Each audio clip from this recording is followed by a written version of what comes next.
بسم اللہ الرحمن الرحیم۔ السلام علیکم۔ نویں جماعت کی اردو اور اسلامیات پنجاب بورڈ کے نوٹس PDF میں خریدنے کے لیے رابطہ کریں۔ واٹس ایپ اور موبائل نمبر 0321 2280 942۔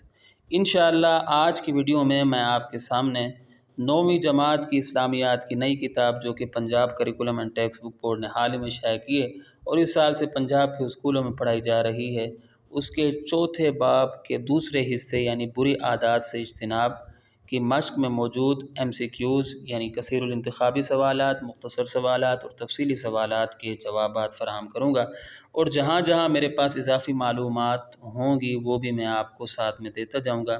اگر آپ امتحان میں وہ اضافی معلومات لکھیں گے پیپر میں تو انشاءاللہ آپ کو بہت اچھے نمبر ملیں گے۔ تو آئیے ویڈیو شروع کرتے ہیں۔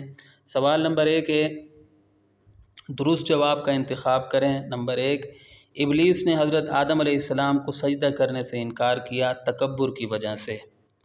نمبر 2، یہود مدینہ کی نبی کریم خاتم النبیین صلی اللہ علیہ وسلم پر ایمان نہ لانے کی وجہ تھی حسد۔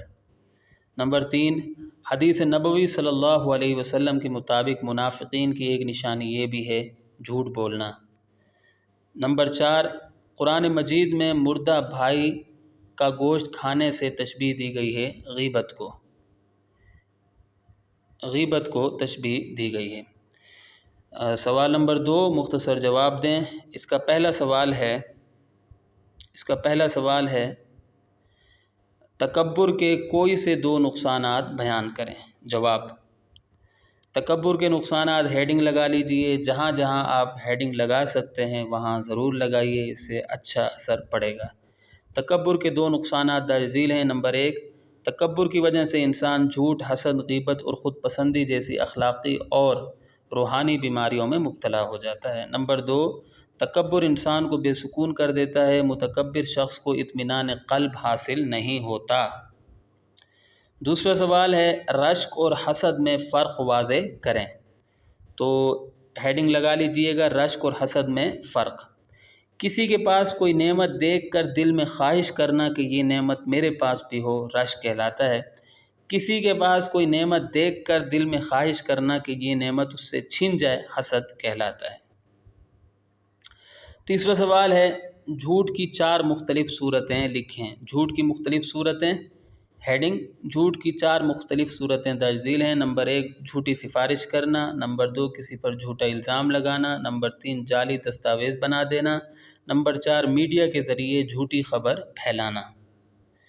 سوال نمبر 4 ہے، غیبت اور بہتان باہمی تعلقات کی خرابی اور معاشرتی بگاڑ کی جڑ ہیں، وضاحت کریں۔ جواب، غیبت اور بہتان کی وجہ سے دلوں میں نفرت پیدا ہوتی ہے، ان نفرتوں سے دشمنیاں جنم لیتی ہیں، اس طرح گھر گھر میں لڑائی جھگڑا شروع ہو جاتا ہے۔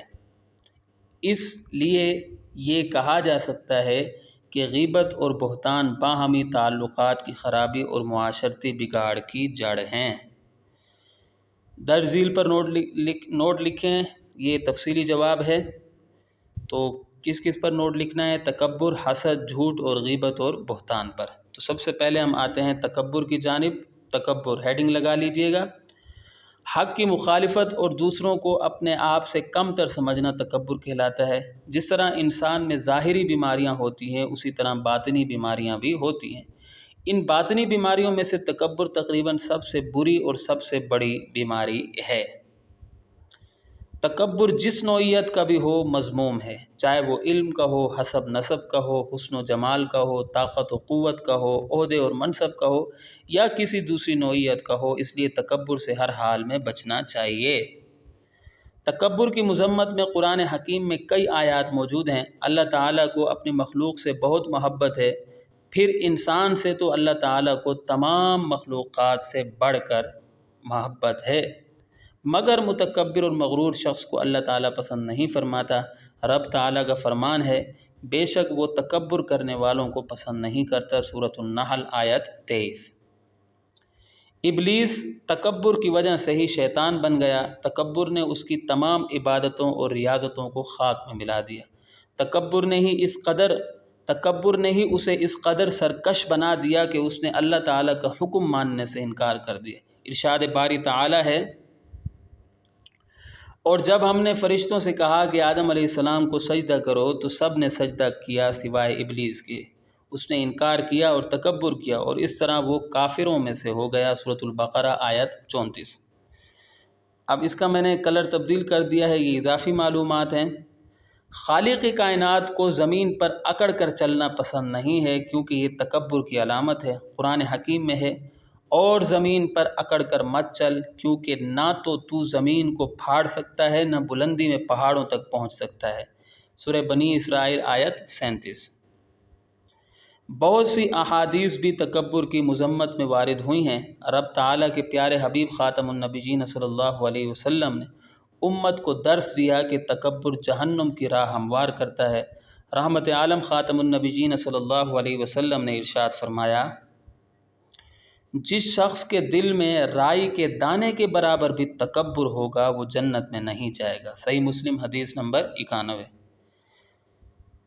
سیدنا ابو ہریرہ رضی اللہ تعالی عنہ سے مروی ہے کہ رسول اللہ خاتم النبیین صلی اللہ علیہ وسلم نے ارشاد فرمایا، جنت اور جہنم کے درمیان بحث و تکرار ہوئی۔ جنت نے کہا میرے اندر کمزور اور مسکین داخل ہوں گے، جہنم نے کہا میرے اندر ظالم اور متکبر داخل ہوں گے۔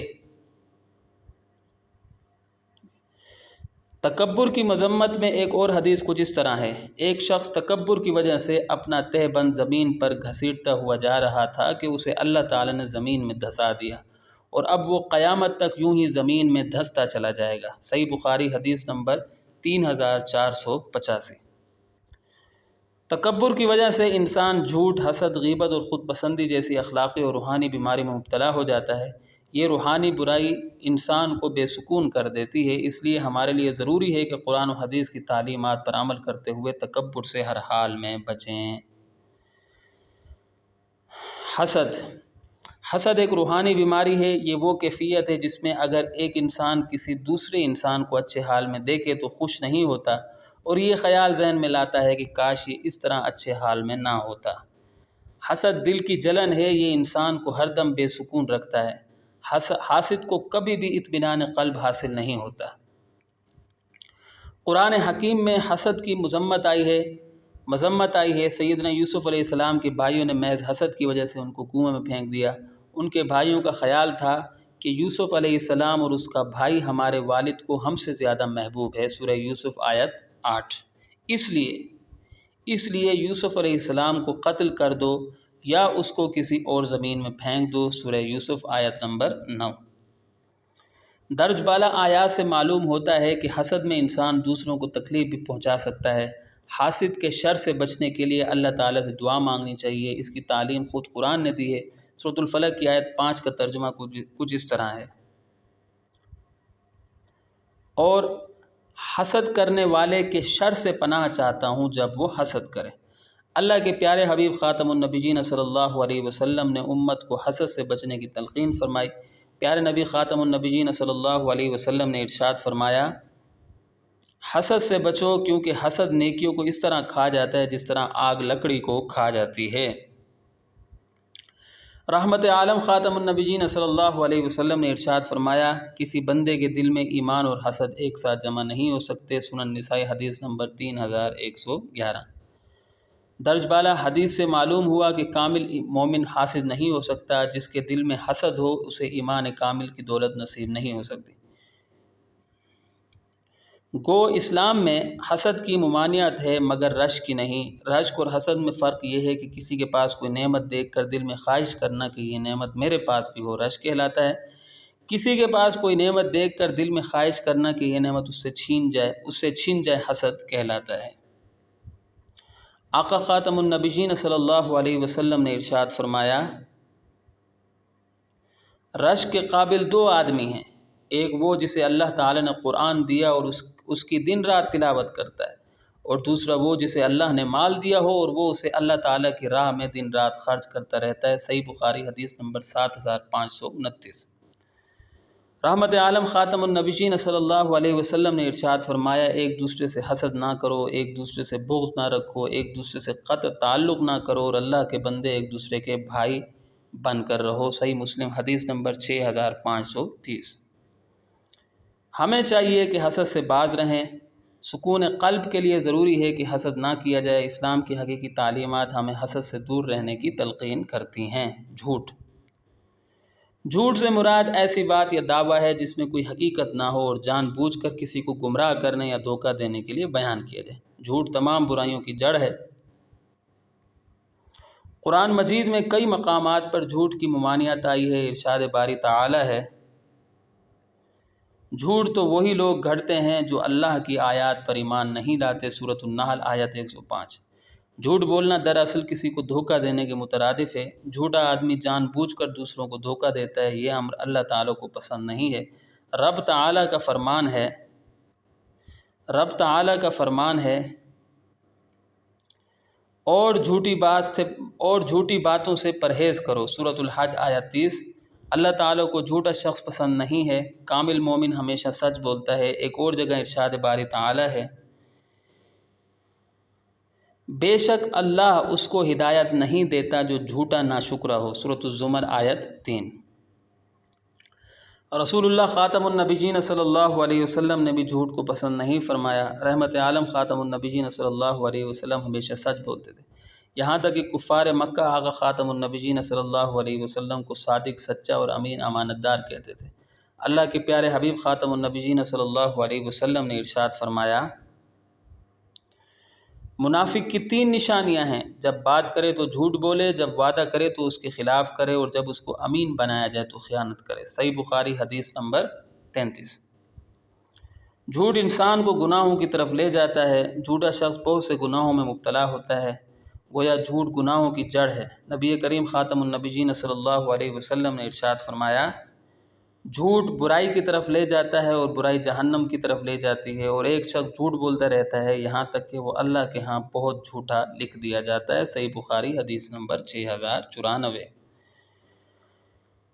مومن کی ایک علامت یہ ہے کہ وہ ہمیشہ سچائی کا راستہ اپناتا ہے، اپنی زبان کو جھوٹ سے روکتا ہے۔ رحمت عالم خاتم النبیین صلی اللہ علیہ وسلم نے ارشاد فرمایا، مومن جھوٹا نہیں ہو سکتا۔ موطا امام مالک حدیث نمبر 19۔ جھوٹ کی کئی صورتیں ہیں۔ جھوٹی سفارش کرنا، مذاق میں جھوٹی بات کہنا، کسی پر جھوٹا مقدمہ بنا دینا، کسی کی غلط حاضری لگا دینا، جھوٹی درخواست دینا، کسی بھی قسم کی، یہاں کی آئے گا، کسی بھی قسم کی جعلی دستاویز بنا دینا، سوشل میڈیا پر جھوٹی بات کی تشہیر کرنا، اور اس سے ملتے جلتے دیگر تمام کام جھوٹ کے زمرے میں آتے ہیں۔ ان سے بچنا ضروری ہے۔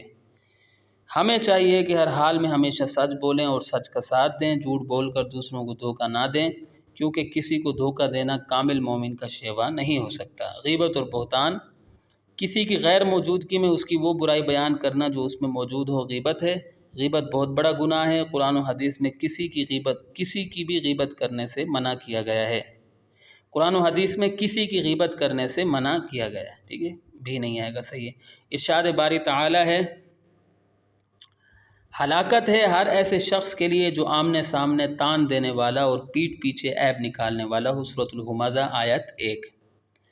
قرآن حکیم میں ایک اور مقام پر غیبت سے کچھ اس طرح منع کیا گیا ہے، نہ تم میں سے کوئی کسی دوسرے کی غیبت کرے، کیا تم میں سے کوئی پسند کرتا ہے کہ اپنے بھائی کا گوشت کھائے جبکہ وہ مردہ ہو، سو تم اسے ناپسند کرتے ہو۔ سورۃ الحجرات آیت 12۔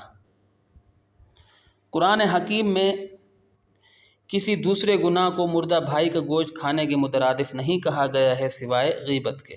اس سے معلوم ہوتا ہے کہ غیبت کوئی معمولی گناہ نہیں ہے، اس سے ضرور بچنا چاہیے۔ رسول اللہ خاتم النبیین صلی اللہ علیہ وسلم نے ارشاد فرمایا، اچھا مسلمان وہ ہے جس کی زبان اور ہاتھ سے دوسرے مسلمان بچے رہیں۔ صحیح بخاری حدیث نمبر 10۔ زبان سے غیبت بھی کی جاتی ہے جس کی وجہ سے دوسروں کو تکلیف پہنچتی ہے، اس لیے زبان کو ہر اس عمل سے محفوظ رکھنا چاہیے جس سے دیگر مسلمانوں کو تکلیف پہنچے۔ ایک مرتبہ نبی کریم خاتم النبیین صلی اللہ علیہ وسلم 2 قبروں کے پاس سے گزرے۔ نبی کریم خاتم النبیین صلی اللہ علیہ وسلم نے فرمایا، ان 2 لوگوں کو عذاب ہو رہا ہے، ان میں سے دوسرے کو اس لیے عذاب ہو رہا ہے کہ وہ لوگوں کی غیبت کرتا تھا۔ سنن ابن ماجہ حدیث نمبر 349۔ قرآن و حدیث کی تعلیمات پر عمل کرتے ہوئے ہمیں غیبت جیسے بڑے گناہ سے بچنا چاہیے۔ غیبت سے بچنے کا طریقہ یہ ہے کہ کم بول کر زبان کی حفاظت کی جائے۔ جس مجلس میں کسی دوسرے کی غیبت شروع ہو جائے وہاں سے اٹھ جانا چاہیے۔ کسی کی غیر موجودگی میں اس کی وہ برائی بیان کرنا جو اس میں موجود نہ ہو بہتان ہے۔ اگرچہ غیبت بھی بہت بڑا گناہ ہے لیکن بہتان اس سے بھی بڑا گناہ ہے۔ قرآن و حدیث میں بہتان کی سخت مذمت آئی ہے۔ بہتان کی وجہ سے بے گناہ شخص کو گناہ کا مرتکب قرار دیا جاتا ہے۔ یہ سراسر ظلم عظیم ہے۔ ارشاد باری تعالی ہے، اور جو بھی کوئی خطا یا گناہ کا مرتکب ہو پھر اس کی تہمت کسی بے گناہ پر لگا دے تو یقیناً اس نے بڑے بہتان اور کھلے گناہ کا بوجھ اٹھایا۔ سورۃ النساء آیت 112۔ بہتان جھوٹ کی سب سے خطرناک قسم ہے، یہ مومن کا شیوہ ہو ہی نہیں سکتا۔ قرآن مجید کے مطابق بہتان تراشی کافروں کا شیوہ ہے، چنانچہ ارشاد باری تعالی ہے، اور کافروں نے کہا کہ یہ قرآن تو بس اسی رسول اللہ خاتم النبیین صلی اللہ علیہ وسلم کا گھڑا ہوا ہے جس پر اور لوگوں نے اس کی مدد کی، سو بلا شبہ وہ ایک ظلم اور جھوٹ پر اترا ہے۔ سورۃ الفرقان آیت 4۔ رحمت عالم خاتم النبیین صلی اللہ علیہ وسلم نے بہتان کو پسند نہیں فرمایا۔ اپنے ارشادات کے ذریعے امت کو درس دیا کہ اس عظیم گناہ سے بچو۔ بہتان کے عذاب کا ذکر کرتے ہوئے آپ خاتم النبیین صلی اللہ علیہ وسلم نے ارشاد فرمایا، جس نے کسی مومن کے بارے میں کوئی ایسی بات کہی جو اس میں نہیں تھی تو اللہ تعالیٰ اس کا ٹھکانہ جہنمیوں میں بنائے گا۔ سنن ابی داؤد حدیث نمبر 3597۔ درج بالا حدیث سے معلوم ہوتا ہے کہ بہتان تراشی میں مبتلا شخص کو آخرت میں سخت سزا ملے گی۔ بہتان تراشی کوئی معمولی گناہ نہیں ہے، ہر مسلمان کو چاہیے کہ اس سے بچے۔ پیارے نبی خاتم النبیین صلی اللہ علیہ وسلم کا ایک اور ارشاد گرامی کچھ اس طرح ہے، ایک مسلمان دوسرے مسلمان پر پورا حرام ہے، اس کا خون اور اس کا مال اور اس کی عزت و آبرو۔ صحیح مسلم حدیث نمبر 6541۔ بہتان دراصل عزت و آبرو پر حملہ ہے۔ پیارے نبی خاتم النبیین صلی اللہ علیہ وسلم نے عزت و آبرو پر حملے کو حرام قرار دیا ہے۔ عزت و آبرو پر حملے کو حرام قرار دیا ہے۔ ہمیں چاہیے کہ قرآن و حدیث کی تعلیمات پر عمل کرتے ہوئے بہتان جیسے گناہ سے بچیں تاکہ ہماری دنیا و آخرت سنور جائے۔ تو یہاں اگر ہماری ویڈیو اختتام کو پہنچتی ہے، امید کرتا ہوں کہ آپ کو میری یہ کاوش پسند آئی ہوگی۔ اگلی ویڈیو تک کے لیے مجھے اجازت دیں۔